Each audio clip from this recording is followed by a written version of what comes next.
నీ పొగడ తగినది ఏది లేదు. ప్రతి మనిషి పాపియే, ప్రతి మనిషి అబద్ధికుడే.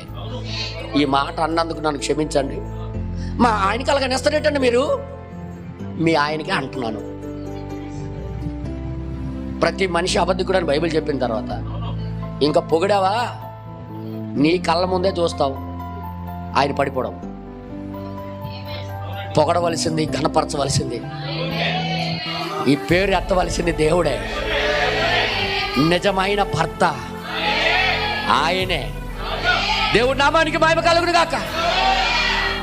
ఓబేద్ పాస్టర్ గారు వచ్చారు, భార్యలకి ఇలాగ నేర్పించుకొని వెళ్ళాడు. అందుకే మీరు వెళ్ళి డైరెక్ట్గా వెళ్ళి నువ్వు మంచోడు కాదు, నువ్వు మంచోడు కాదు అనడానికి లేదు.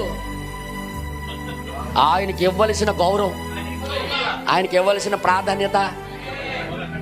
నేనంటే ఈ వర్తమానంలో చాలా మంది ఉన్నారు, భర్తకి ఒక తొక్కులాగా చూసిన వాళ్ళు ఉన్నారు. మరోసారి మాట్లాడుతున్నా, ఇంట్లో తొక్కు ఉంటుంది కదా, ఎక్కడ చెత్త పడింది అనుకో పక్కన ఊరిసి పడేస్తారు చూడు. నువ్వు మాట్లాడతానా, నేను మాట్లాడుతున్నానా అంటే మధ్యలో నీ పద్ధతి ఏంటి అసలు? నువ్వు అసలు నువ్వు ఏం చేయాలనుకుంటున్నావమ్మా బుజ్జి తల్లి? ఏం చేయాలనుకుంటున్నావమ్మా బుజ్జి తల్లి?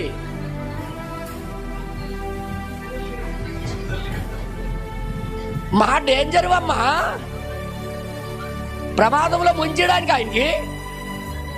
ప్రతి దాంట్లో మధ్యలో దూరిపోయి మీరు ఆగండి నేను మాట్లాడతాను. చెప్పండి ఇప్పుడు చెప్పండి. మా ఆయనకి కొన్ని తెలీదు, నేను అవగాను. తలకి ఆలోచన రావాలి కానీ ఇక్కడ వస్తుందంటే ఎక్కడో తేడా కొడుతుంది. అది శిరస్సుకి రావాలండి ఐడియాలు, శిరస్సుకి రావాలి. ఏ ఐడియానా,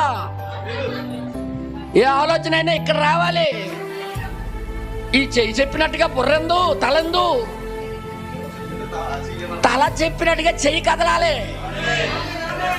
ఇది చాలా కష్టం కాదు, చాలా కష్టం కాదు, చాలా కష్టం కాదు, చాలా కష్టం కాదు, చాలా కష్టం. అమ్మా, వర్తమానంలో ఉన్నానని చెప్పి నీ భర్తకి ఒక కుక్కలాగా నువ్వు చూస్తున్నావంటే నీ స్పిరిట్ మంచిది కాదు. నో, ఒకవేళ ఆ తలకి మంచిగా లేదనుకో మందేయాలి. ఓకే, సరిచేయాలి. ప్రభువా, నువ్వు సహాయం చేసే దేవుడివి, డాక్టర్లకి డాక్టర్వి, మా హెడ్కి బాగు చేయవా.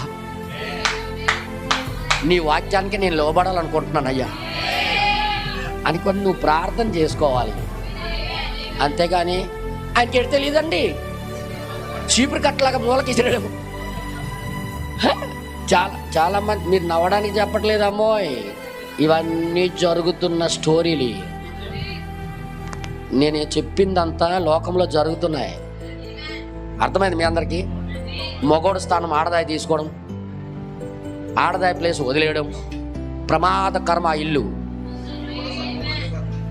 సంఘములో పెత్తనాలు ఆడవాళ్ళు చేయడం, సంఘములో పాస్టర్ గారు మా మాట వినాలని కొనడం, ఎక్కడికి నిలబడి బోధించడం.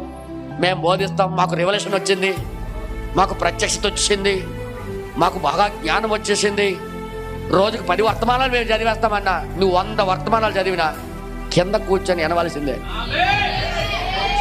నీకు బోధించే అధికారం దేవుడు ఇవ్వలేదు.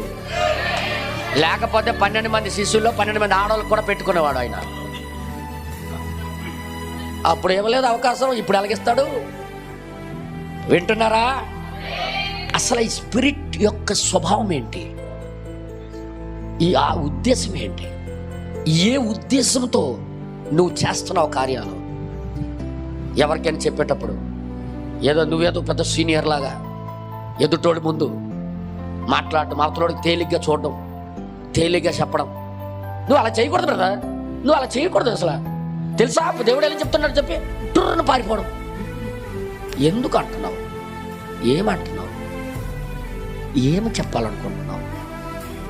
క్లియర్గా, వినయముగా, మర్యాదగా, దేవుడు మహిమార్థమై చేసిన పని ఏదో ఉండాలి. నేనేం మాట్లాడుతున్నా అర్థం చేసుకోండి. ఇవి కొన్ని స్పిరిట్స్ మనుషులకు తెలియకుండానే మనుషుల్లో నివసిస్తాయి. ఇవన్నీ బయట పెట్టడానికి ఈ వర్తమానాలు వచ్చాయి.